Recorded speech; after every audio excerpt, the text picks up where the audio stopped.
नमस्कार दोस्तों, आपका स्वागत है पार्थिव अचीवर्स में। मैं प्रताप सिंह एक बार फिर उपस्थित हूँ एक नई क्लास के साथ। हम यूनियन एग्जीक्यूटिव की क्लासों के क्रम में ये आपकी चौथी क्लास लेके आए हैं और इस चौथी क्लास में मेजर पोर्शन हम पढ़ने वाले हैं। वो पढ़ने वाले हैं हम पार्लियामेंट। ठीक है, पार्लियामेंट पढ़ने वाले हैं। ठीक है, पार्लियामेंट जो होती है आपका हमारे जितने भी नीति का निर्धारण होता है इसी पार्लियामेंट में होता है। अगर सेंट्रल लेवल पे नीति का निर्धारण किया जाए, देश के लिए नीति का निर्धारण जो होता है वो आपका पार्लियामेंट या संसद में ही किया जाता है। संसद जो होती है आपका जितने भी आपके कानून आते हैं, जितने भी कानून आते हैं उसका जो स्रोत होता है, जो सोर्स होता है, ठीक है, जो सोर्स होता है या स्रोत जो होता है वो क्या होता है, वो आपका संसद ही होता है। और उसके बनाए गए जो संसद के अंदर बने हुए कानून है उसी का इम्प्लीमेंटेशन जो होता है, इम्प्लीमेंटेशन कौन करता है? आपका पीएम करता है।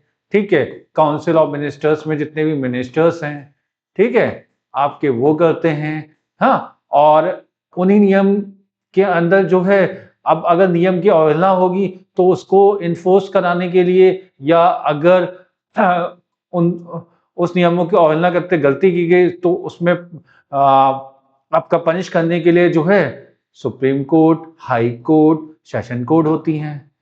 ठीक है, ठीक है, और बहुत सारी समितियां भी होती हैं जो समय दर समय आप यानी हम भारत के लोगों के लिए क्या क्या जरूरत की चीजें, क्या क्या जरूरत की नीति निर्धारण की आवश्यकता होती है वो हमारा पार्लियामेंट के अंदर ही होता है। ठीक है, ये चीज ध्यान देने योग्य है। ठीक है, दूसरी चीज क्या है, संसद जो है, संसद के लिए अनुच्छेद जो है वो अनुच्छेद 79 से लेकर 123 तक है। हाँ, 79 से लेकर आपका 123 तक किसके, इसके अनुच्छेद हैं। ठीक है, ये संघ की विधायिका होती है। संघ की विधायिका का मतलब यही होता है कि यहाँ पर क्या होता है, नीति निर्धारण होता है। हाँ, यहीं पे क्या होता है, नीति निर्धारण होता है। हाँ, यहीं पे अलग अलग जो है कानून बनते हैं। एक्चुअली क्या होता है ना कि जो संसद होती है वो संसद 3 लोगों से बनी हुई होती है बच्चों। पता है आपको, संसद 3 लोगों से मिलकर बनी हुई होती है। संसद में सिर्फ लोकसभा और राज्यसभा नहीं होते हैं। ठीक है, संसद 3 लोगों से मिलकर बनी होती है। समझ में आ रहा है तुमको? हाँ, 3 लोगों से मिलकर बनी होती है। हाँ, उसमें क्या होगा, पहला जो बंदा होगा उसे बोलेंगे राष्ट्रपति बोलेंगे। क्या बोलेंगे? राष्ट्रपति बोलेंगे। हाँ, दूसरा जो होगा उसे लोकसभा बोलेंगे। ठीक है, और तीसरा जो होगा उसे राज्यसभा बोलेंगे। ठीक है, आपको पता है कि प्रेसिडेंट और लोकसभा और राज्यसभा ये 3 मिलकर क्या बनती है, हमारी संसद बनती है। संसद हमारी इन 3 लोगों से मिलकर बनती है। ठीक है, अगर कहीं भी संसद का प्रयोग आपको मिलता है तो संसद का प्रयोग अगर आपको कहीं भी मिल रहा है इसका मतलब है, ठीक है, इसका मतलब यही होगा कि वहां पे राष्ट्रपति भी होगा। ऐसा नहीं सिर्फ लोकसभा और राज्यसभा, क्योंकि इनके द्वारा किए गए कार्य, लोकसभा और राज्यसभा के द्वारा कोई भी कार्य किया जाता है वो फाइनल जो होता है, हाँ, फाइनल सहमति के लिए आपका राष्ट्रपति के पास जाता है और राष्ट्रपति जब सहमति दे देता है तो वो जो विधेयक होते हैं या जो बिल होते हैं वो क्या बन जाते हैं, कानून बन जाते हैं। तो यानी राष्ट्रपति का जो आपका रोल है, राष्ट्रपति का जो आपकी का वर्चस्व है वो कहीं ना कहीं बहुत अधिक है। ठीक है, और हमने देखा भी था राष्ट्रपति का, जब हम राष्ट्रपति के बारे में पढ़ रहे थे तो उसकी जो विधायी शक्तियां थी वो कई मायने में आपका सब सर्वोच्च लेवल पे थी। तो अगर हम राष्ट्रपति को संसद का ही एक भाग मानेंगे, ठीक है, राष्ट्रपति संसद का एक भाग और एक मेजर पार्ट होता है। ठीक है, उसके बिना ना तो संसद का कोई सत्र यानी शुरुआती जो सत्र होता है, साल का पहला सत्र, वो नहीं शुरू होता है। उसके भाषण के बिना जो है बजट से पहले वाला सत्र, वही जो साल का पहला सत्र होता है वो नहीं शुरू होता है। साथ साथ जब नई लोकसभा चुन के आती है तो उस नई लोकसभा में, ठीक है, उस नई लोकसभा में जब पहली सीटिंग होती है तो उस पहली सीटिंग का संबोधन जो है राष्ट्रपति करता है।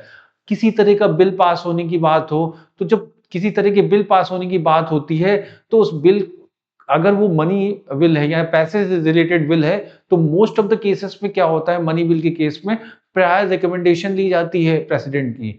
ठीक है, तो प्रेसिडेंट या फिर हम बोले तो बजट प्रस्तुत करने से पहले भी प्रायर रिकमेंडेशन दी जाती है आपकी, किसकी?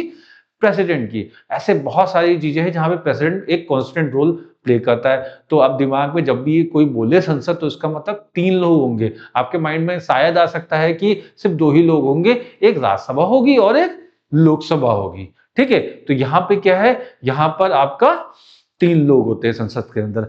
आज की क्लास में जो हम पढ़ने वाले हैं उसमें हम लोकसभा के बारे में पढ़ने वाले हैं। ठीक है? आज हम लोकसभा के बारे में, आज की क्लास में हम लोग जो भी जरूरत की चीजें होंगी लोकसभा के बारे में पढ़ेंगे। अगर हम अनुच्छेद की बात करें तो अनुच्छेद जो होते हैं इनके पढ़ने के तरीके, तो आपका अनुच्छेद के लिए एक शॉर्ट ट्रिक है और वो शॉर्ट ट्रिक एक नाम से है सरला। ठीक है?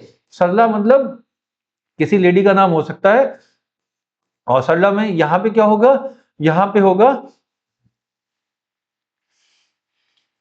ठीक है, इसको मिटा देते हैं एक सेकेंड। तो ये जो होगा सरला होगा। ठीक है? सरला में सा क्या होगा, सा जो है आपका संसद होगा। ठीक है? संसद होगा, संसद किस आर्टिकल में होगा, 79 में होगा। और रा जो होगा वो क्या होगा, राज्यसभा होगा। ठीक है? वो किस पे होगा, वो 80 में होगा। और ला क्या होगा, लोकसभा होगा। क्या होगा, लोकसभा होगा। और जो लोकसभा होगा वो किस आर्टिकल में होगा, वो 81 में होगा। यानी यहां पर सा से संसद हो गया और वो अनुच्छेद क्या कैरी करेगा, वो अनुच्छेद आपका कैरी करेगा, वो अनुच्छेद आपका कैरी करेगा क्या, सॉरी 79, हाँ ये 80 और ये 81। यानी आपका लोकसभा 81 आर्टिकल अनुच्छेद में दिया गया है और आपका राज्यसभा 80वें आर्टिकल्स में दिया गया है और जो संसद है जिसके बारे में हम बात कर रहे हैं अभी, वो 79 आर्टिकल में दिया गया है। तो अनुच्छेद कभी कभी मैच द फॉलोइंग में आ जाते हैं, तो याद करने के लिए एक सरल सी ट्रिक है हमारे पास, सरला नाम की। ठीक है? और बात करते हैं। ठीक है?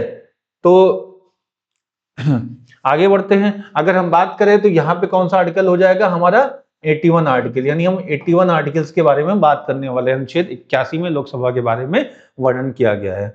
और लोकसभा क्या होती है आपकी, देखो यहाँ पे शुरुआत में जो हमने 79 आर्टिकल में बताया है किसके बारे में बात की थी, संसद के बारे में बात की थी। तो संसद तीन अंगों से मिलकर बना होता है, बताया था मैंने आपको, प्रेसिडेंट, लोकसभा और राज्यसभा। आपका राष्ट्रपति, आपका लोकसभा और राज्यसभा। ठीक है? संसद के जो है 2 सदन होते हैं। ठीक है? संसद के कितने सदन होंगे, 2 सदन होंगे, आपको बताया, लोकसभा और राज्यसभा के रूप में। यानी ये कैसी विधायिका होगी, यानी जो भारतीय विधायिका होगी, यानी जो इंडियन लेजिस्लेचर होगा। क्या होगा, इंडियन लेजिस्लेचर होगा। इंडियन लेजिस्लेचर कैसा होगा, हाँ, बाई कैमरल होगा, हाँ, या द्विसदनी होगा। ठीक है?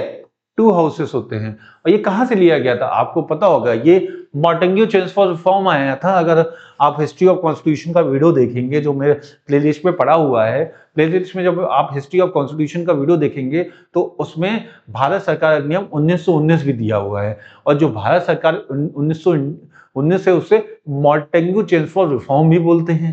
ठीक है? उसी में क्या हुआ था, द्विसदनी व्यवस्था के बारे में पहली बार बात की गई थी। और वो जो द्विसदनी व्यवस्था जो चालू की गई थी, वहां पे क्या हुआ था कि सेंट्रल लेवल पे जो है आपका ऑटोनॉमी थी, यानी एकाधिकार था। और जो प्रोविंशियल लेवल यानी प्रांतीय स्तर पे क्या थी, वहां पर आपका क्या था, डायरकी थी।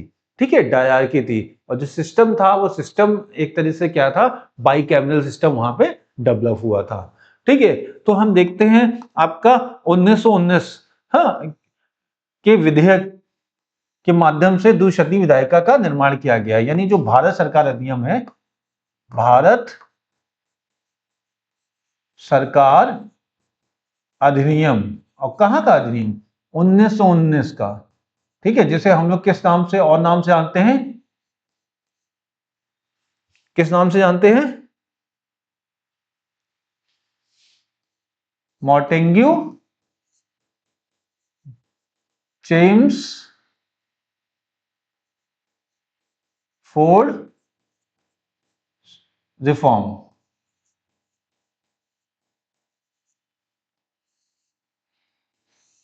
ठीक है, उस नाम से भी जानते हैं। ये 1919 में आया हुआ था। ठीक है, तो पहली बार वहां पे हुआ था। और उसके बाद क्या, लोकसभा में निम्न सदन, जो लोकसभा होता है, ये लोकसभा जो होता है इसे क्या बोलते हैं हम लोग, निम्न सदन बोलते हैं। हाँ, लोअर हाउस जिसे बोलेंगे, यानी इसे क्या बोलेंगे, इसे लोअर हाउस बोलेंगे।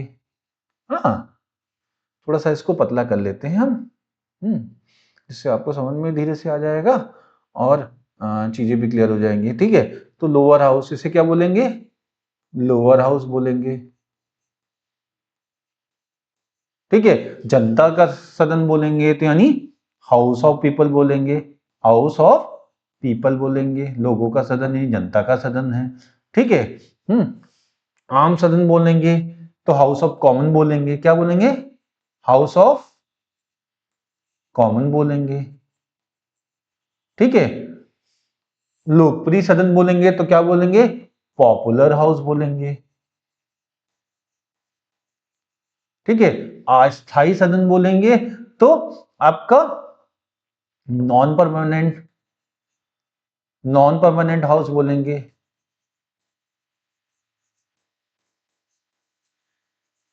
और युवा सदन बोलेंगे यानी यंग हाउस बोलेंगे। ठीक है, इत्यादि नामों से जाना जाता है। लोकसभा को बहुत सारे नामों से जाना जाता है, ऐसे राज्यसभा को भी जाना जाता है, वो राज्यसभा की क्लास में देखेंगे। लेकिन लोकसभा को क्या बोला जाता है, लोअर हाउस बोला जाता है, निम्न सदन बोला जाता है। आपको पता होगा, लोअर हाउस लोकसभा को बोला जाता है या निम्न सदन बोला जाता है। हाउस ऑफ द पीपल किसे बोला जाएगा, जनता का सदन ही इसको बोला जाएगा। हाउस ऑफ द कॉमन भी इसी को आम सदन जिसे बोलते हैं। हाँ, वो किसको, कॉमन, यानी जो भी व्यक्ति हो सकता है वो चूज हो सके, आपका चुनाव लड़के, चुनाव जीत के संसद के निम्न सदन में आपका सांसद बन के आ सकता है। ठीक है, इसीलिए इसे आम सदन बोलते हैं। पॉपुलर हाउस भी इसीलिए बोलते हैं क्योंकि जो पॉपुलर होता है वही चुना जाता है और वही क्या होता है, आपका लोकसभा में आता है, इसलिए इसे पॉपुलर हाउस भी बोलते हैं। ठीक है, नॉन परमानेंट आपका हाउस इसे बोलते हैं क्योंकि ये हर 5 साल में क्या होता है, विघटित होता है। ठीक है, इसके बाद युवा सदन की बात बोले तो युवा सदन क्या है, आपका यंग हाउस बोला जाता है। ठीक है, इस तरीके से ये अलग अलग नामों से जाना जाता है। ठीक है, आगे चलते हैं। राज्यसभा की उच्च सदन, राज्यों का सदन इत्यादि के नामों से जाना जाता है। ठीक है, राज्यसभा को तो उच्च सदन के नाम से जानते हैं, उच्च सदन या राज्यों के सदन इत्यादि के नामों से जाना जाता है। ठीक है, भारत में क्या है, भारत में संसदीय प्रणाली की व्यवस्था है, हाँ, जो कि किससे ली गई है, ब्रिटेन से ली गई है। नमस्कार दोस्तों, अरे टेक्निकल फेलियर होने की वजह से थोड़ी सी क्लास डिस्टर्ब हुई, इसके लिए माफी चाहता हूँ। आगे बढ़ते हैं और हम बात कर रहे थे राज्यसभा को क्या बोलते हैं हम लोग, उच्च सदन बोलते हैं। उच्च सदन या राज्यों का सदन बोलते हैं, यानी आपका क्या बोलेंगे इसे, अपर हाउस बोलेंगे। हाँ, अपर हाउस बोलेंगे या फिर क्या बोलेंगे, इसे बोलेंगे आपका काउंसिल। ठीक है, काउंसिल ऑफ स्टेट बोलेंगे। ठीक है, हाँ, ये राज्यों का सदन हो जाएगा। ठीक है, भारत में क्या है, कैसी व्यवस्था है, पार्लियामेंट्री फॉर्म ऑफ गवर्नमेंट है। कैसी है, parliamentary, parliamentary form of government है। हाँ,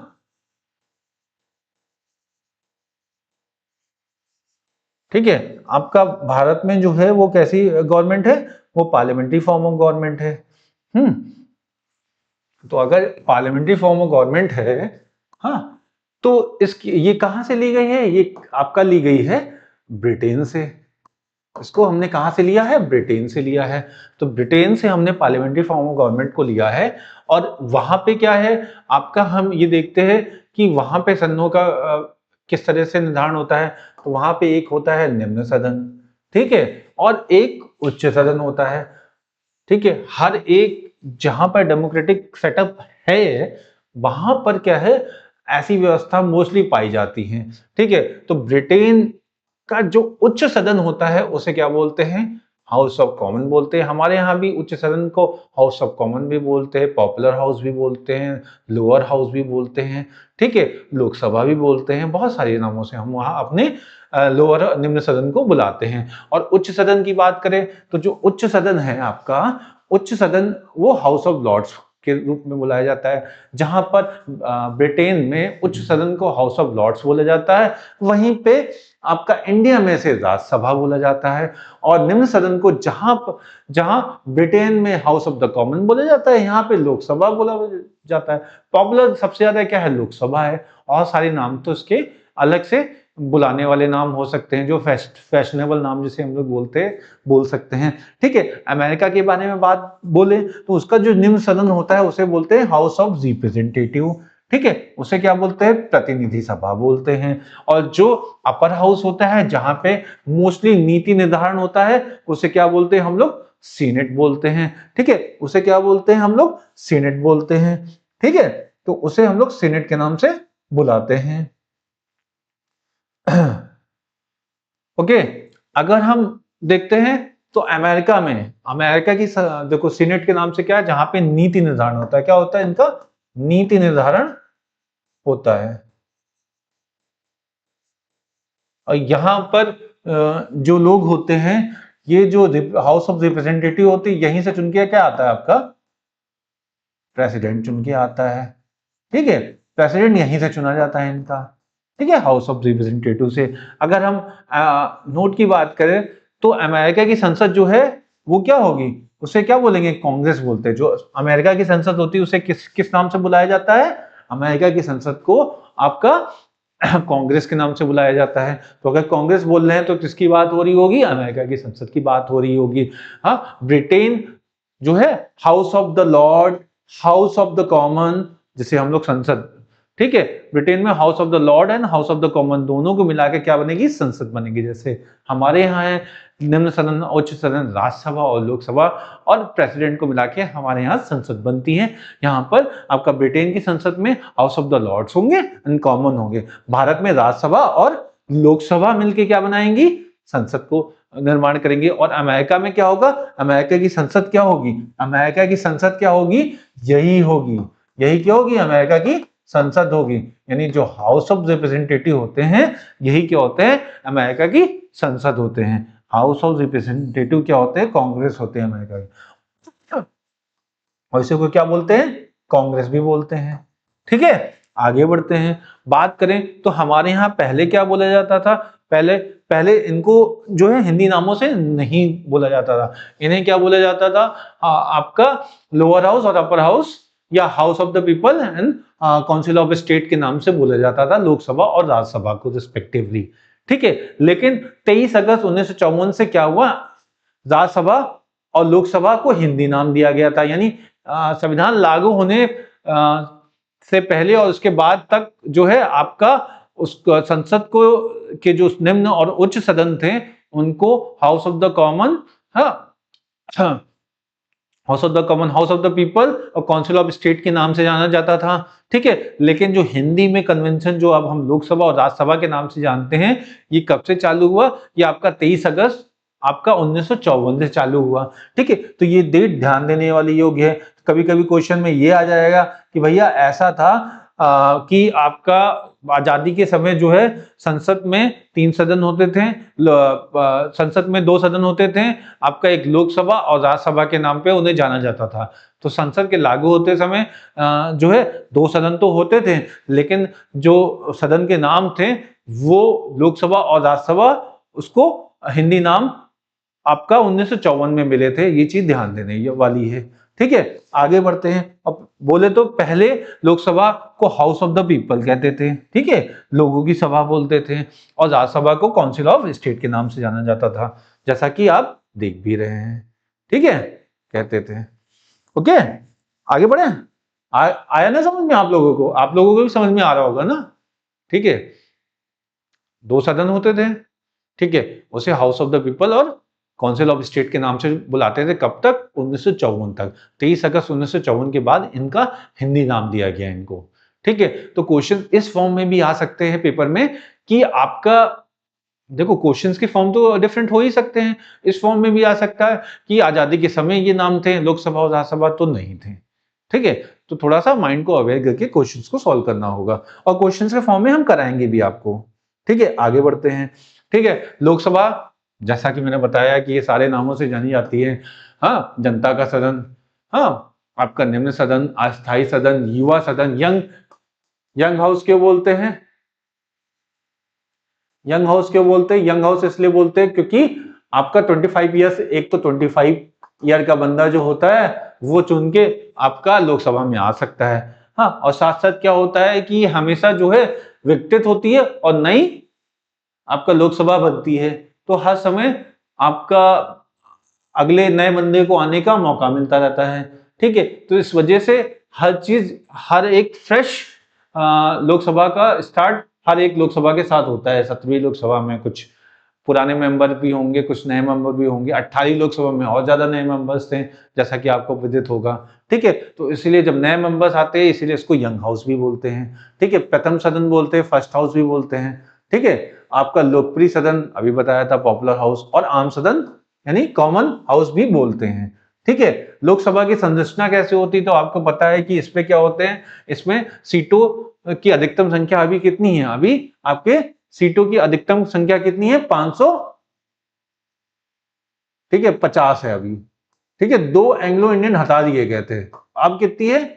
हाँ, इंडियन हटा दिए गए थे, कब हटाए गए थे? 2019 में। ठीक है, किससे हटाए गए थे? 104, हाँ, संविधान संशोधन से। ठीक है, संविधान संशोधन से।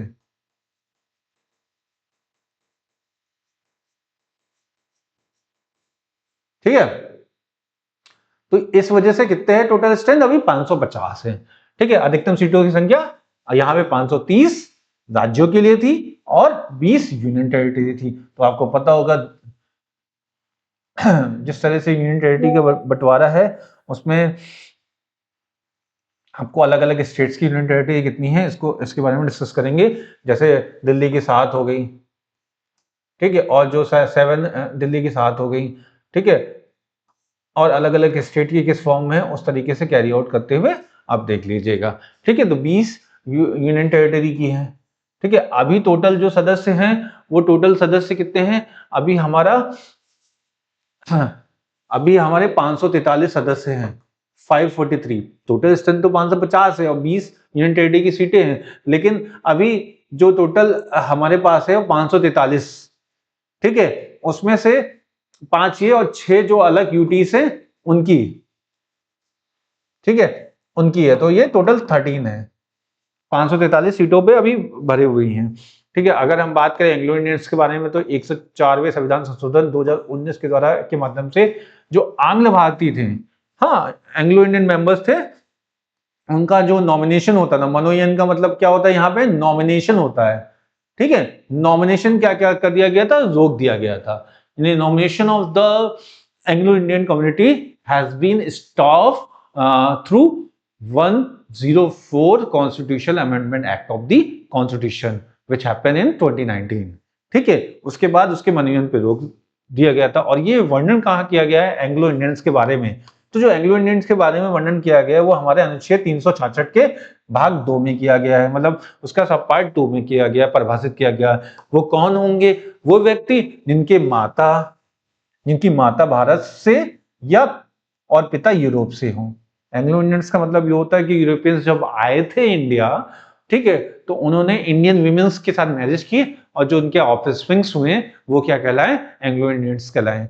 ठीक है, जो उनके बच्चे हुए वो क्या कहलाए? एंग्लो इंडियंस कहलाए। तो इस वजह से वो एंग्लो इंडियंस के बारे में जब संविधान लागू हुआ, हाँ, उस समय जो है कम्युनिटी एंग्लो इंडियंस की बहुत ज्यादा थी, लेकिन वो सब सर्टेन पैचेस में दूर दूर तक फैली हुई थी। तो उनको रिप्रेजेंटेशन देने के लिए सरकार ने उनके लिए भी व्यवस्था बनाई थी। लेकिन क्योंकि अब आजादी के हुए हमारे 70 से 75 साल हो चुके हैं, तो इस केस को अब गवर्नमेंट ने समझा कि इसकी अब जरूरत नहीं है कि अब वो एक मिनॉरिटी स्टेटस होल्ड करते होंगे, क्योंकि अब ऐसा नहीं कि यूरोपियन आ रहे हैं और इंडियन वुमेन से शादी कर रहे हैं और हमारी लायबिलिटी बन नहीं है कि हम उनको भी रिप्रेजेंटेशन दें क्योंकि वो मिनॉरिटी के फॉर्म में है। वो आजादी के साथ लागू होते समय सही था, लेकिन उसके बाद ये अब जरूरत नहीं आया, तो इस वजह से इनका रिप्रेजेंटेशन 2019 से खत्म कर दिया गया। यानी जो 17वीं लोकसभा हुई थी उसमें इनका रिप्रेजेंटेशन नहीं था। ठीक है, आगे बढ़ते हैं। हाँ, तो क्या होता है एंग्लो इंडियंस, कैसे होते हैं, डिफाइन कैसे किया गया? तो जिनके माता जो भारत की हो और पिता क्या हो, यूरोप के हो, वो क्या कहलाएगा? आंग्ल भारतीय कहलाएगा। दूसरी चीज क्या है, वो फ्रैंक एंथोनी की नाम की बात की जाए तो ये जो एक फ्रैंक एंथोनी नाम के व्यक्ति हैं, ये 7 बार रह चुके हैं। कितनी बार? 7 बार रह चुके क्या? आंग्ल भारतीय लोकसभा के सदस्य मनोनीत हुए थे।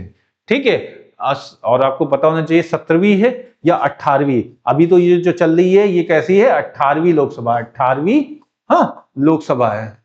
ठीक है, इसमें भी कोई आपका एंग्लो इंडियन नहीं है, एंग्लो इंडियन या आंग्ल भारतीय नहीं है। ठीक है, ओके। हाँ, और तो ये 7वीं लोकसभा में भी किसी आंग्ल भारतीय का मनोनयन नहीं किया गया है। ठीक है, 7वीं लोकसभा में भी नहीं किया गया था और 18वीं में भी नहीं किया गया है। ठीक है, 18वीं में भी नहीं है। ठीक है, 18वीं लोकसभा कब है? 2000 आपका 2024 से लेकर 2029 तक की जो लोकसभा चल रही है वो 18वीं लोकसभा है। ठीक है, और आपको पता है कि कुछ आपका फैक्ट देख लेते हैं। तो एक निर्वाचित जो पहला जो निर्वाचित प्रथम निर्वाचित आंग्ल भारतीय था वो ओब्रायन थे। वो एक निर्वाचित आंग्ल भारतीय जो थे, जो सबसे पहले हुए थे, पहले एक ही जो हुए थे वो क्या थे? आपका ओब्रायन ही थे। ये प्रथम आंग्ल भारतीय जिन्होंने राष्ट्रपति के निर्वाचन में भाग लिया था। ये भी था कि राष्ट्रपति का जो निर्वाचन होता है जिसमें राष्ट्रपति बनने के लिए जो है उन्होंने कैंडिडेचर किया था। वो किसने किया था? आपका ओब्रायन ने किया था। ठीक है, तो ओब्रायन जो है आपका इलेक्शन लड़ चुके हैं राष्ट्रपति का। तो अगर ये पूछा जाए कि वो पहला आंग्ल भारतीय या प्रथम आंग्ल भारतीय जिसने राष्ट्रपति के इलेक्शन में भी पार्टिसिपेट किया था, ठीक है, हाँ, खड़े होकर, ठीक है, इलेक्शन लड़ा था, तो वो कौन था? ओब्रायन था। और प्रथम निर्वाचित आंग्ल भारतीय भी यही थे। निर्वाचित का मतलब ये होता है इलेक्टेड। ठीक है, आपका इलेक्टेड। ठीक है, ये सारी चीजें बहुत ज्यादा हाँ जरूरी वाली चीजें हो जाती हैं। ठीक है, लोकसभा में वर्तमान में कितनी है? 543, पिछले स्लाइड में बताया, जिसमें 530 राज्यों की हैं और 13 यूटीज की है, जिसमें से 7 जो है आपको पता है किसकी है? 7 सीटें जो हैं वो आपका दिल्ली की हो जाती हैं और बची हुई 6 यूनियन टेरिटरी से 6 सीटें हो जाती, तो वो 6 सीट्स कहाँ हुए? 6 यूटी से हो जाएंगी, एक एक सीट है। ठीक है, तो इस तरीके से क्या है, टोटल 13 सीट्स का रिप्रेजेंटेशन हो जाता है। ठीक है, अगर हम बात करें लोकसभा की सीटों की संख्या का जो निर्धारण हुआ है कि लोकसभा में कितनी सीटें रहेगी, ये किसकी थ्रू हुआ है? ये 1971 की जनगणना से हुआ है। हाँ, जनसंख्या के आधार पर हुआ है और इसको कब तक इंटैक्ट रखा गया है? आपका 2026 तक। हाँ, और ये 84वें संविधान संशोधन से हुआ है। ठीक है, 2000 आई थिंक 3 है, 2 है, 3 है शायद।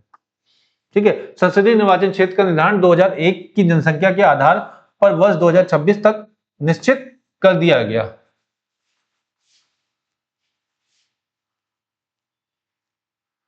जो आपका 2021 के आधार पर ना होकर इसे 1971 की जनसंख्या, ठीक है, कि जनसंख्या के आधार पर 2026 तक निश्चित कर दिया गया। जो निर्वाचन क्षेत्र होंगे, संसदीय निर्वाचन क्षेत्र होंगे, उसमें जो भी क्षेत्र अभी तक बने हुए वो 1971 की जनगणना के अनुसार यानी जनसंख्या के आधार पर ही 2026 तक निश्चित कर दिए गए थे। ठीक है, और ये किसने किया था? ये आपका 84वें संविधान संशोधन के थ्रू हो गया था। ठीक है, ओके, आगे बोलते हैं कि तो परिसीमन क्या कहता है? सीटों का निर्धारण, कि आपका सीटों का निर्धारण किस राज्यों में लोकसभा, हाँ, या लोकसभा, हाँ, और राज्यसभा हो, हाँ, या विधानसभा हो, हाँ, विधानसभा हो। ठीक है, इन सब में जो सीटों का निर्धारण होता है, सीटों का निर्धारण,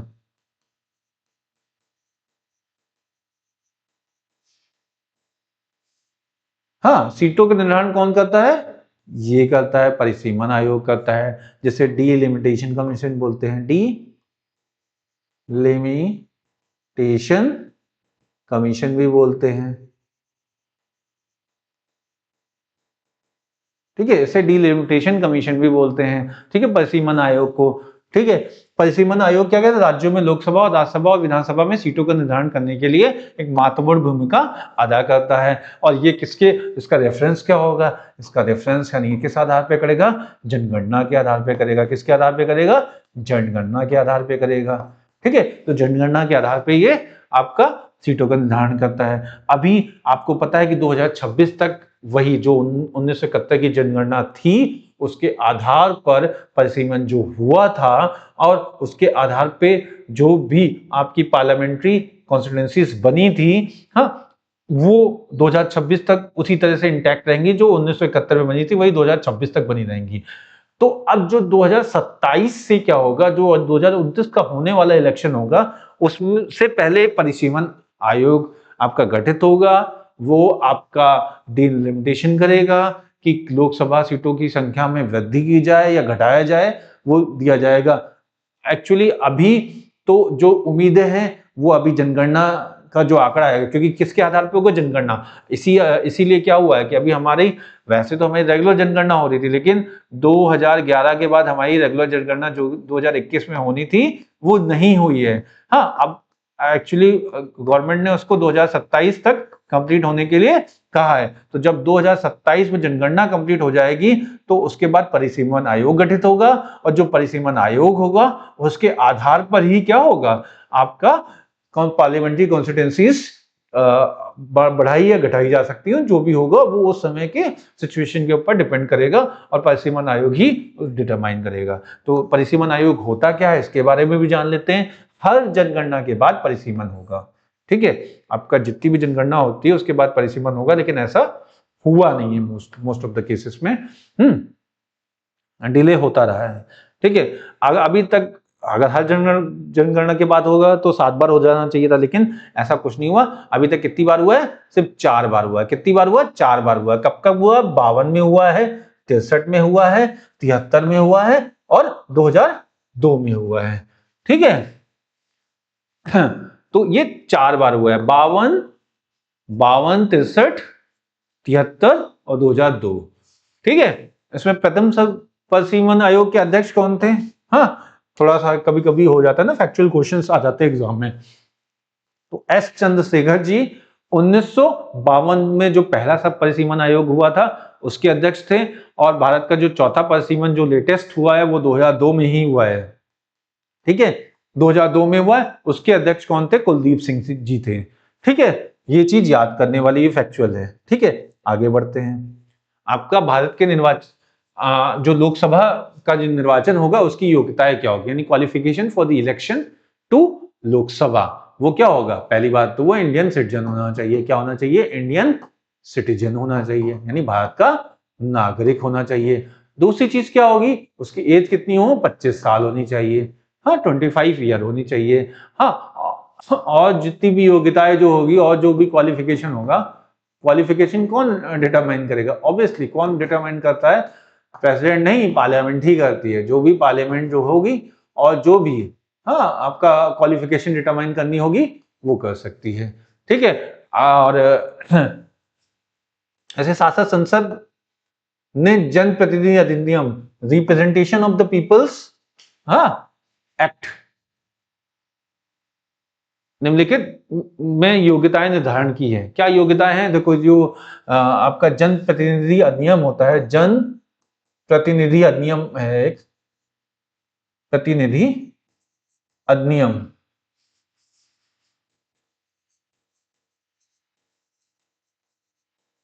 ठीक है, 1950 है आई थिंक। ठीक है, 1950 है। तो उसके आधार पे योग्यताएं कुछ है, फिक्स है, निर्धारित है। वो क्या क्या है कि आपका जो भी मेंबर होगा, किसका? लोकसभा का, वह लाभ के पद पे ना हो। ठीक है, दूसरा क्या है? 2 वर्ष से अधिक की सजा ना हो। यानी क्या होना चाहिए उसको 2 वर्ष से, एक तो 1950 है, 1951 दो आपके एक्ट है रिप्रेजेंटेशन ऑफ पीपल एक्ट के। ठीक है, लाभ के पद पे ना हो, 2 वर्ष से अधिक की सजा ना हो, ठीक है, दहेज प्रथा, सती प्रथा का मुकदमा ना हो, यानी ऐसे व्यक्ति जो सामाजिक रूप से उसकी भर्त्सना न की गई हो, ठीक है, यानी उसके विरुद्ध दहेज प्रथा या सती प्रथा यानी विमेन्स के ऊपर एट्रोसिटीज का कोई भी ऐसा मुकदमा उसके ऊपर ना चल रहा हो। 2 वर्ष से अगर किसी को भी क्रिमिनल ऑफेंस में सजा हो जाती है तो उस केस में भी वो इलेक्शन 6 साल तक नहीं लड़ सकता। ठीक है, 2 वर्ष से अधिक की सजा होगी तो वो 6 साल तक तो नहीं लड़ सकता, यानी 6 ईयर तक, हाँ 6 ईयर तक इलेक्शन, हाँ नहीं लड़ सकता।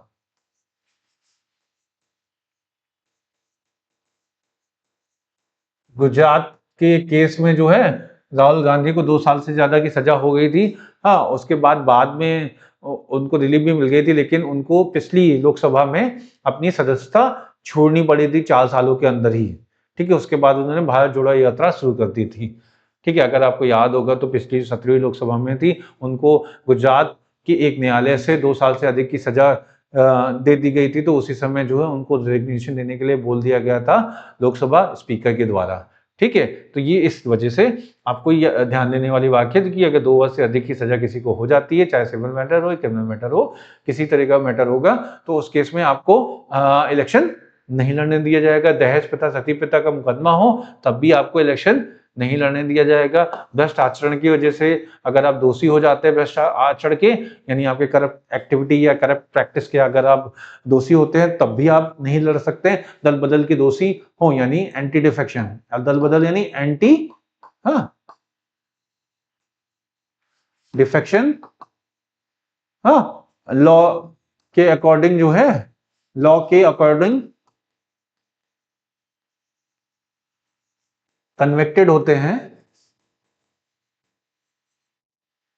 तो भी आप इलेक्शन नहीं लड़ सकते हैं। हाँ, दूसरे देश की नागरिकता क्या ग्रहण कर और दूसरे देश की नागरिकता ग्रहण नहीं हो, कहने का तात्पर्य है कि हमारी कंट्री में कैसी है, सिंगल सिटीजनशिप है। कैसी है? सिंगल सिटीजनशिप है। ठीक है, हमारे कंट्री में सिंगल सिटीजनशिप है, तो इस वजह से अगर वो दूसरे देश की नागरिकता को ग्रहण कर लेता है तो वहां पे क्या हो जाएगा, ऑटोमेटिक क्या है, वो लाभ के वो क्वालिफाई नहीं करेगा election of the Lok Sabha election, यानी qualification for the election of the Lok Sabha के मेंबर के रूप में वो नहीं कर पाएगा, क्योंकि वो दूसरे देश का नागरिक कहलाएगा। निर्वाचन कैसे होता है? तो निर्वाचन कैसे होता है, निर्वाचन होता है इसका आपका first pass the post system, कहने का सॉरी क्या क्या होता है इसका, first pass the post system. ठीक है, इस प्रणाली के तहत होता है। First pass the post system का मतलब ये होता है उग्रता ही विजेता, कहने का मतलब ये है कि यहाँ पर क्या है, कोई 50% वोट पाने की जरूरत नहीं होती है। यहाँ पे क्या होती है, एक रेस में बहुत सारे कैंडिडेट दौड़ते हैं, एक ही पार्लियामेंट्री कॉन्स्टिट्यूंसीज में बहुत सारे लोग खड़े होते हैं, और उनमें से जो अपने प्रेसिडिंग मेंबर्स से सबसे ज्यादा वोट पा लेता है वही विजेता घोषित हो जाता है। यानी अपने पीछे वाले मेंबर से, जैसे अगर 50 लोग खड़े हों, हाँ 50 लोगों में से अगर एक बंदे को 50 लोग खड़े हों और अगर एक बंदे को 40 वोट मिल गए हैं, जो कि सबसे अधिक लोग वोट हैं, उसके पहले जितने भी 49 लोग हैं उसको 40 से कम वोट मिले हैं, तो सबसे ज्यादा वोट जिसे मिले होंगे वही विजेता हो जाएगा। इसमें ये मैटर नहीं करता कि उसको 50% वोट मिले हों टोटल वोट्स का, या 40% मिले हो, या 20%, या 10%, या 5%, किसी भी परसेंटेज में हो, लेकिन अगर उसको अपने से पीछे वाले, ठीक है, कहने का मतलब कि आपका जितने भी कैंडिडेट होंगे एक रेस में जीतेंगे, और उस रेस में जो सबसे पहला नंबर जिसका भी आ जाएगा, चाहे वो 1 घंटे में दौड़ लगाए या 2 घंटे में दौड़ लगाए, ठीक है, लेकिन जो सबसे पहले उस फिनिशिंग लाइन को क्रॉस कर लेगा वही विजेता हो जाएगा, वही सबसे आगे रहेगा, और वही क्या होगा, वही चुन के लोकसभा में जाएगा। ठीक है, तो first pass the post system, जो पहले पोस्ट को पास कर लेगा वही क्या हो जाएगा, विजेता कहलाएगा। ठीक है, ये चीज कहलाती है लोकसभा के इलेक्शन में first pass the post system. ऐसे आपका एग्जाम में लिख के आ भी सकता है। ठीक है, हाँ उग्रता ही आप याद नहीं कर पाएंगे इसलिए कह रहा हूं, हाँ यानी जिसमें क्या होगा, सर्वाधिक मत प्राप्त करने वाले को जीत प्राप्त होती है। ठीक है, इसमें परसेंटेज का कोई मूल्य नहीं होता है, इसमें परसेंटेज नहीं होता। जैसे राष्ट्रपति के इलेक्शन में, उपराष्ट्रपति के इलेक्शन में जो एक चीज होती है, जो जितने भी एकल संक्रमणी मतदान प्रक्रिया वाली होते हैं, जिसमें इनडायरेक्ट इलेक्शन बोलते हैं। हाँ, आपका जो आपका प्रोपोर्शनल रिप्रेजेंटेशन वाले जितने भी इलेक्शंस होते हैं, उसमें क्या होता है, उसमें होता है, देखो 2 ही तरह की इलेक्शन की व्यवस्था है। एक क्या है, first pass the post system, जिसमें हम विधानसभा के इलेक्शन और लोकसभा के इलेक्शन पे देखते हैं कि जो व्यक्ति सबसे ज़्यादा मत पाता है, वही विजयी हो जाता है। मत के परसेंटेज का कोई अंतर नहीं होता। लेकिन जितने भी इनडायरेक्ट मेंबर चुने जाते हैं, ठीक है, चाहे वो काउंसिल ऑफ स्टेट्स की बात करें, ठीक है, काउंसिल ऑफ स्टेट्स में राज्यसभा के मेंबर्स की बात करें, हाँ, वो भी इनडायरेक्ट चुने जाते हैं, या राष्ट्रपति या उपराष्ट्रपति की बात करें, वो भी इनडायरेक्ट रूप से चुने जाते हैं, और आपका लेजिस्लेटिव काउंसिल्स की बात करें, वहां भी इनडायरेक्ट तरीके से चुने जाते हैं। तो इन सभी लोगों में क्या होता है, इन सभी लोगों में जो कैंडिडेट खड़े होते हैं, उनकी ये एक लायबिलिटी हो जाती है कि वो 50% से अधिक जो भी वोट आपका हो रहे हैं, वोट दिए जा रहे हैं, उसमें क्या है, 50% से एक वोट अधिक लाना जरूरी होता है। और जब वो ले आते हैं, जो व्यक्ति 50% से एक वोट अधिक लाता है, वही क्या कराएगा, विजयी कराएगा। ठीक है, अगला बंदे ने चाहे 49.9% वोट लाए हों, ठीक है। तो मतलब एक तरीका है कि 50% प्लस 1 वोट जो पा गया, वो इनडायरेक्ट इलेक्शन के फेस में विजयी होगा, जबकि लोकसभा के इलेक्शन में क्या होगा, जो सबसे ज्यादा वोट पाएगा वही विजयी हो जाएगा। ठीक है, ये चीज डिफरेंस आपके दिमाग में बैठ गया होगा। ठीक है, आगे चलते हैं। अब बात करते हैं, राष्ट्रपति स्वयं विवेक से लोकसभा को भंग कर सकता है। बिल्कुल अपने विवेक से कर सकता है, हाँ, यदि सरकार का बहुमत नहीं है। भाई, बहुमत नहीं होगा तो राष्ट्रपति के पास 3 ऑप्शंस होते हैं।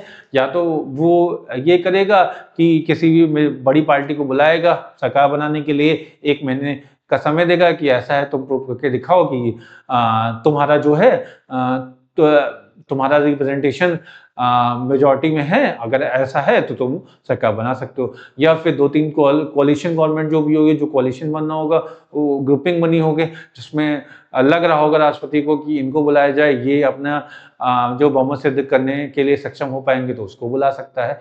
या तो मेजॉरिटी पार्टी जो होगी, मेजॉरिटी पार्टी अगर दिख रही होगी तो उसको बुला लेगा। ठीक है, अगर नहीं होती है तो फिर वो लोकसभा भंग कर देगा।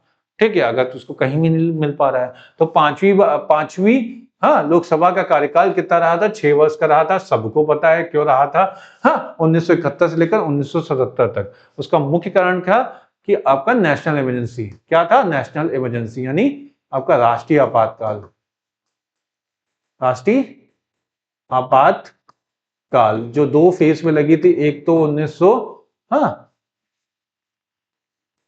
आपका 72 से लेकर 1975 तक लगी थी, फिर 1975 से लेकर हाँ 77 तक लगी थी। ये जो है इंटरनल इमरजेंसी, इंटरनल इंसर्जेंसी की वजह से लगी थी।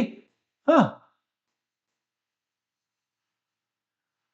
हाँ, और ये वॉर की वजह से लगी थी। वॉर किसके साथ हुआ था? पाक के साथ हुआ था, हमारा पाकिस्तान के साथ। ठीक है, उसकी वजह से ये इमरजेंसी लगी थी, और ये इमरजेंसी आपका ये सेकेंड इमरजेंसी थी, और ये थर्ड इमरजेंसी थी। ठीक है, 3 ही इमरजेंसी अभी तक लगी है, हमारी नेशनल इमरजेंसी लगी है। ठीक है, तो उसी समय 6 साल आपका कार्यकाल रहा था लोकसभा का। हाँ, वर्तमान में अभी कौन सी लोकसभा चल रही है? 18वीं लोकसभा चल रही है, जिसका कार्यकाल क्या है? 2024 से लेकर 2029 तक है। संसद के जो प्राधिकारी होते हैं, जो संसद के अधिकारी होते हैं, उसमें कौन कौन होता है तो आपको पता होना चाहिए। लोकसभा में जो लोकसभा का अध्यक्ष होता है उसे क्या बोलते हैं? स्पीकर बोलते हैं। हाँ, और जो उपाध्यक्ष होगा उसे डिप्टी स्पीकर बोलेंगे। ठीक है, और उसके साथ साथ क्या होता है, इन दोनों को असेस करने के लिए जो होता है, एक लोकसभा का सचिव भी होता है। ठीक है, लोकसभा सचिव भी होता है। स्पीकर, हाँ, और स्पीकर ऑफ लोकसभा की बात करें तो अनुच्छेद 93 में स्पीकर ऑफ लोकसभा के बारे में बात की गई है। आपका ये पता होना चाहिए कि जो स्पीकर ऑफ लोकसभा होता है वो कोई अलग से चूज होकर नहीं आता, वो उन्हीं मेंबर्स के बीच में जो है चुना जाता है। जो लोकसभा में मेंबर्स होते हैं उनसे बीच में ही आपका वो व्यक्ति चुना जाता है। अनुच्छेद 93 के अनुसार नवनिर्वाचित लोकसभा अपने सदस्यों में से हाँ अध्यक्ष और उपाध्यक्ष को चुनती है। दोनों को वो किससे चुनेगी? इसी से चुनेगी। ठीक है, लोकसभा के अध्यक्ष का कोई शपथ नहीं होती भाई, शपथ नहीं होती है। हाँ, शपथ नहीं लेता है। हाँ, या प्रतिज्ञा भी नहीं लेगा। ठीक है, शपथ होगा, यहाँ प्रतिज्ञा होगा। हाँ, कोई शपथ नहीं लेता और कोई प्रतिज्ञा नहीं लेता। भाई सीधी सी बात है, ना कोई शपथ लेगा ना कोई प्रतिज्ञा लेगा। मतलब अध्यक्ष कोई शपथ नहीं लेगा, क्योंकि मेंबर सब जब वो मतलब लोकसभा का मेंबर चुन के आएगा नई लोकसभा में, तो जब प्रोटेम स्पीकर के द्वारा, राष्ट्रपति के द्वारा उसको शपथ दिलाई जाती है सभी मेंबर्स के फॉर्म में, तो उसको भी शपथ मिल जाती है। यानी इसके लिए अध्यक्ष के लिए कोई स्पेशल शपथ का प्रावधान नहीं है कि मैं लोकसभा के अध्यक्ष के रूप में ये शपथ लेता हूं, ऐसा कोई प्रोविजन नहीं है, ठीक है, कॉन्स्टिट्यूशन में।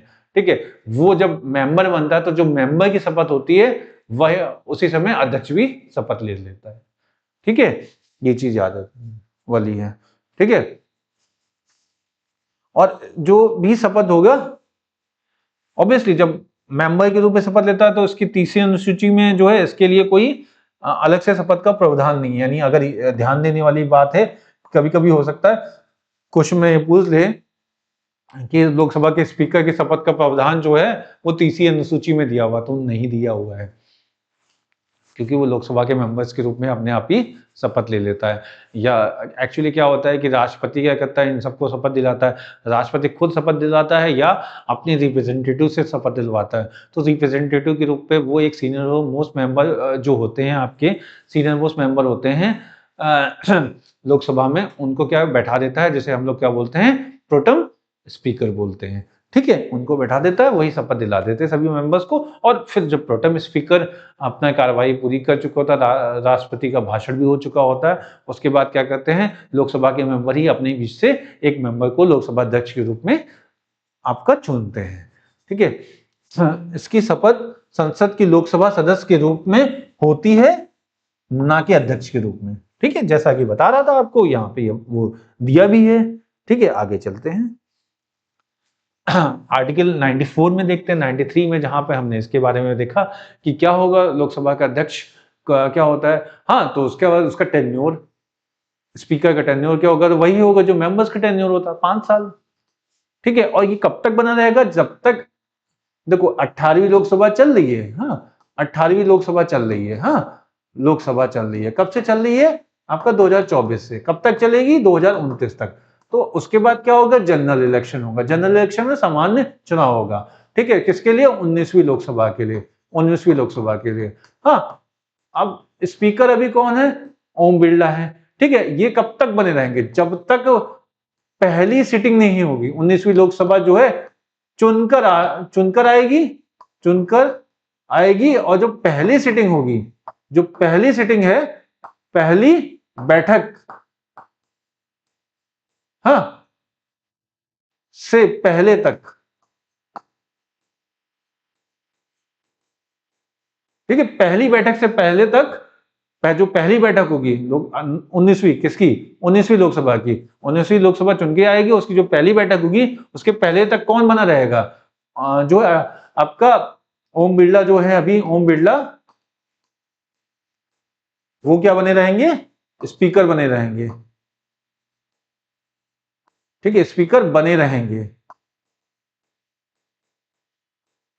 ठीक है, ये याद रखना कि लोकसभा भंग होने पर अगली लोकसभा तक ये क्या बने रहते हैं, वो उसका मतलब ही क्या हुआ, ये हुआ। ठीक है, त्यागपत्र उपाध्यक्ष को देगा। अगर लोकसभा का स्पीकर है, उसको अगर त्यागपत्र देना है तो किसे देगा, उपाध्यक्ष को देगा। ठीक है, लोकसभा उसे हटा सकती है, बिल्कुल हटा सकती है। ठीक है भाई, जब हमने चुना है तो तुम्हें हटा भी सकते हैं। हटाने का प्रोविजन क्या होगा, तो हटाने का प्रोविजन क्या होगा, हटाना क्या होगा, रिमूवल प्रोसेस होता है, इम्पीचमेंट नहीं होगा, रिमूवल होगा। ध्यान देने वाली बात है। हाँ, इम्पीचमेंट सिर्फ प्रेसिडेंट का होता है, रिमूवल और सब लोगों का होता है।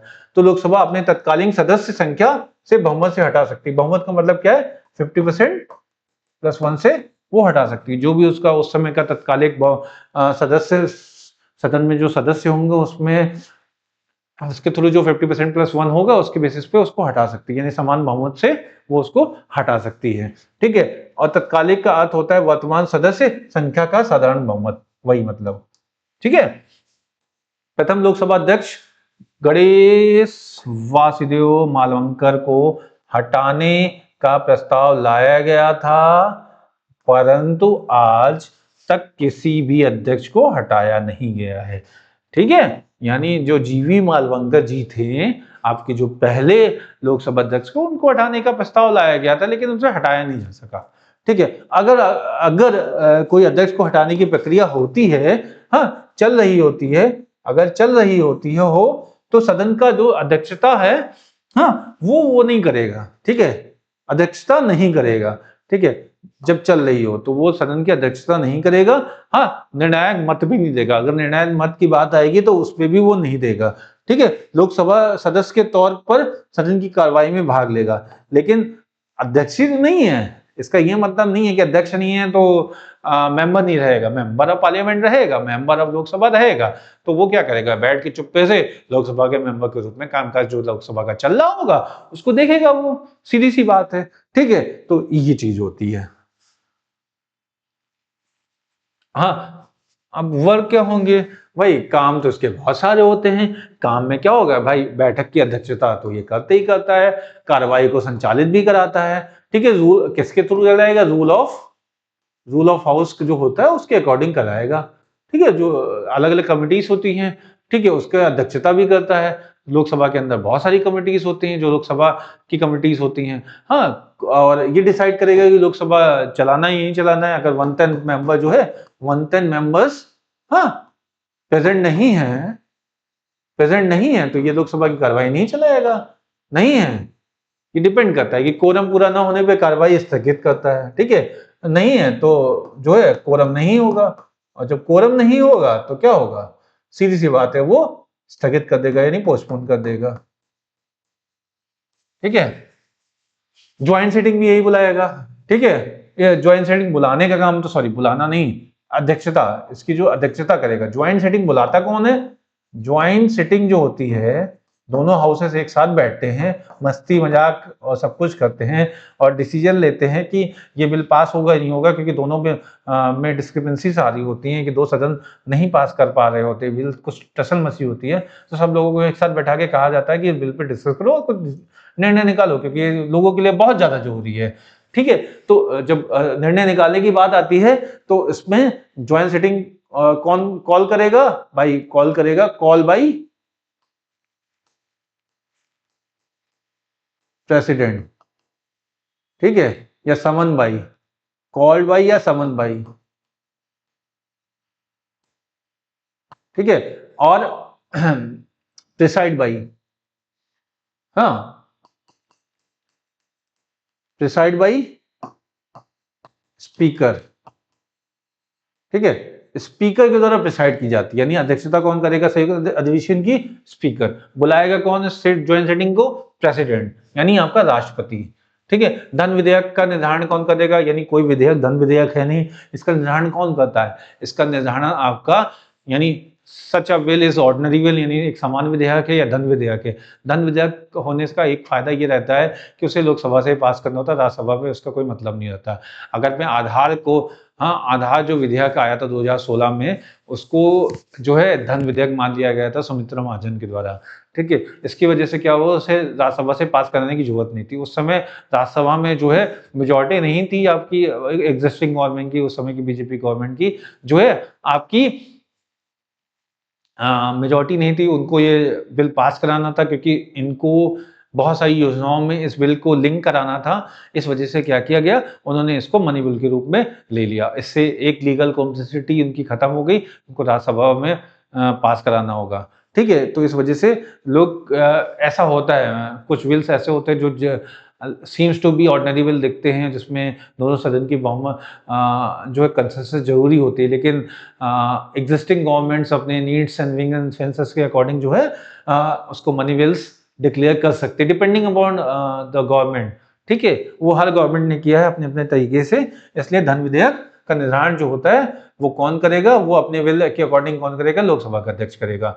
निर्णायक मत का प्रयोग भी यही करते हैं कि अगर दोनों सदन में वोट दिया गया हो, हाँ, मतलब सॉरी, आपका वोट पूरा का पूरा दे दिया गया हो और एक डिसाइसिव वोट की जरूरत पड़ रही हो, तो उसका वोट यही करेंगे, यानी सबसे अंत में वोटिंग करने का अधिकार इसके पास होता है, इन्हीं के पास होता है, ठीक है। सबसे अंत में निर्णायक वोट भी दे सकते हैं। सदन के सदस्यों को बोलने की अनुमति भी यही देते हैं भाई, देखा होगा प्रोसीडिंग्स में, ठीक है। दल बदल विरोध अधिनियम के सदस्य को दोषी करना इन्हीं को, ठीक है, कि आपका दल बदल हुआ है तो इसका भी विरोध कौन करेगा, ठीक है, यही करेंगे आपका, या किसी भी सदस्य की सदस्यता रद्द करने में राष्ट्रपति को सलाह देता है, कौन देता है? लोकसभा का स्पीकर देगा। ठीक है, लोकसभा का स्पीकर ही देगा। हाँ, स्पीकर ही देगा। किसकी सदस्यता रद्द की जाए? हाँ, वो बताएगा कि आपने इसको जो है, क्योंकि आपका या आपके रिप्रेजेंटेटिव ने ही शपथ दिलाई थी मेंबर के रूप में, हम आपको इंटीमेट करना चाहते हैं कि अब नो मोर मेंबर रह सकते हैं, इनको 2 साल की सजा हो चुकी है, बहुत सारी चीजें ऐसी हो चुकी हैं जिनकी बेसिस पे वो रिप्रेजेंटेशन ऑफ पीपल्स एक्ट, जनप्रतिनिधि अधिनियम के द्वारा या फिर किसी और कानून के द्वारा जो है ये अब मेंबर नहीं बने रह सकते हैं। इस वजह से उनकी सदस्यता को रद्द कर दिया जाए। वो राष्ट्रपति से इसकी सिफारिश कर सकता है। ठीक है, कौन? स्पीकर। ठीक है, लोकसभा के अध्यक्ष जिसकी मृत्यु पद पर रहते हुए हो गई हो। फैक्चुअल क्वेश्चन है, 2 हैं, जीवी मालवंकर जी हैं जिनकी पद पे रहते हुए मृत्यु हो गई थी, और दूसरे कौन है? जीएमसी बालयोगी जी। जीएमसी बालयोगी जी भी आपका पद पे रहते हुए उनकी मृत्यु हो गई थी। और अगर आप बात करें नीलम संजीव रेड्डी जी की, तो ये लोकसभा के अध्यक्ष का पद 2 बार इस्तीफा दिया था। 2 बार इन्होंने अध्यक्ष पद से इस्तीफा दिया था, लोकसभा के अध्यक्ष पद से इस्तीफा दिया, 2 बार इस्तीफा दिया। ये क्वेश्चन पूछा गया, बहुत बार पूछा गया है।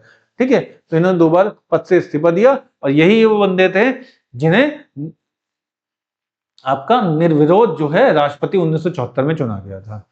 ठीक है, आगे चलते हैं। ओके, बलराम झाकड़ जी थे, उन्हें सर्वाधिक लंबे समय 30 साल के लिए लोकसभा के अध्यक्ष रहे थे। सुप्रीम कोर्ट के न्यायाधीश एस हेगड़े लोकसभा के अध्यक्ष, जो सुप्रीम कोर्ट के न्यायाधीश थे एस हेगड़े जी, हाँ, ये भी लोकसभा के अध्यक्ष के रूप में रह चुके हैं। ठीक है, ये सब फैक्चुअल क्वेश्चन है। महिला लोकसभा अध्यक्ष अगर बात करें तो 2 लोग थी, एक तो आपका मीरा कुमारी थी और दूसरी सुमित्रा महाजन थी। ठीक है, ये 2 लोग जो है आपका महिला अध्यक्ष रह चुकी हैं।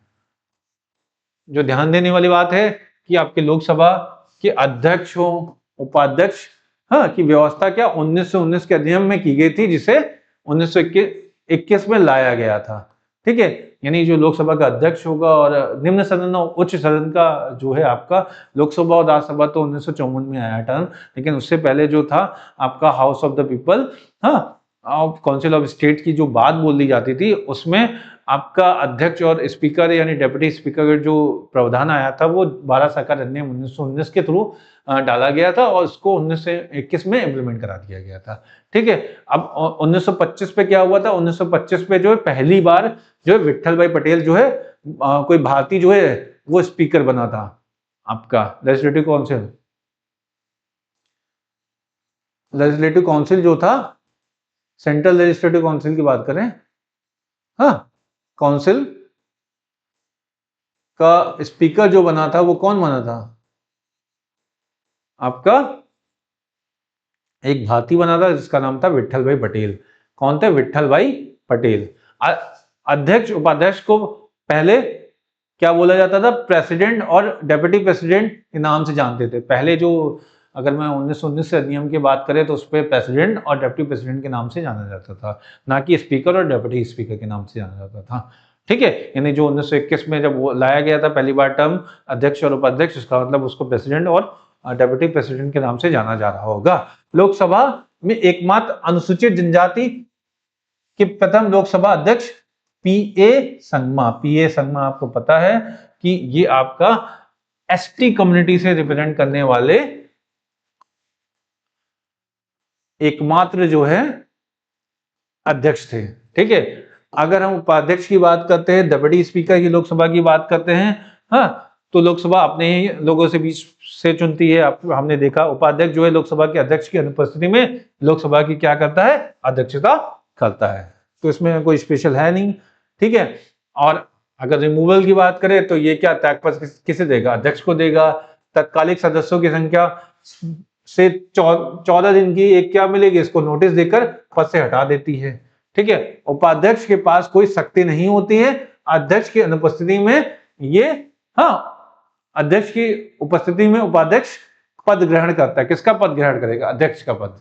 ठीक है, अध्यक्ष की उपस्थिति में ये आपका उपाध्यक्ष अध्यक्ष का पद ग्रहण करता है, बस ये काम होता है, और उसके पास कोई शक्ति नहीं होती। जबकि इसके पास बिल को मनी बिल घोषित करने की शक्ति जो होती है, ऑर्डिनरी बिल, कॉमन बिल और बहुत सारी चीज़ें जो होती हैं वो शक्ति अध्यक्ष के पास बनी रहती हैं। इनके पास ये होती है कि प्रिसाइड करने का जो अवसर होता है वो इनको मिलता है अगर अध्यक्ष नहीं होता है तो। ठीक है, नोट करने वाली बात है कि लोकसभा वर्तमान में लोकसभा में कोई भी उपाध्यक्ष नहीं है। 9 सदस्यों की एक समिति बनाई गई है, हाँ, जिसमें अलग अलग राजनीतिकार बैठाए गए हैं और उस चैनल के थ्रू जो है किसी को भी आपका उस शक्ति के द्वारा जो निर्वहन करने का आदेश दिया जाता है अध्यक्ष के रूप में, अगर जब अध्यक्ष नहीं रहता है। अगर हम प्रथम लोकसभा उपाध्यक्ष की बात करें तो वो कौन थे? आनंद शयनम आयंगर थे, आनंद शयनम आयंगर थे। ठीक है, लोकसभा सचिव जो इस समय क्या है, हाँ, आई थिंक लोकसभा सचिव इस समय उत्पल कुमार सिंह है।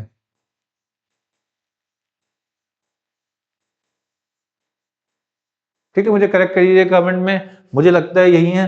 ठीक है, 2020 से अभी तक बने हुए हैं। ठीक है, लोकसभा सचिव क्या होता है? स्थायी कार्यपालिका का सदस्य होता है, यानी आईएएस लेवल का अधिकारी होता है। एक आईएएस लेवल अधिकारी होता है, सीनियर आईएएस लेवल अधिकारी, एक आईएएस लेवल अधिकारी होता है। हाँ, और आपको पता है वो क्या 60 साल की सर्विस होती है ना, जो आईएएस होती है तो 60 साल तक की सर्विस के लिए होते हैं, तो वही कहने का मतलब इसमें है। ठीक है, लोकसभा का सचिव लोकसभा अध्यक्ष के प्रति जिम्मेदारी होता है, यानी he is accountable to whom?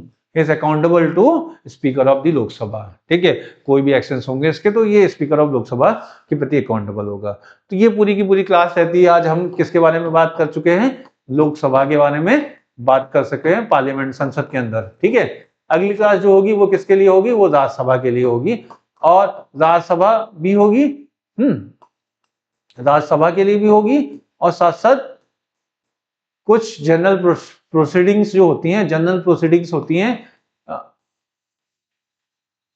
Parliament की, हाँ, उसके बारे में भी होगी। जो सामान्य कार्य होते हैं पार्लियामेंट में, क्या क्या कार्य होते हैं, 0 आवर सेशन, 1 आवर सेशन क्या होते हैं, या क्वेश्चंस के टाइप क्या होते हैं, इस तरह की चीजें हम अगली क्लास में डिस्कस करेंगे। इसी के साथ ये क्लास यहीं पे समाप्त करते हैं। नमस्कार।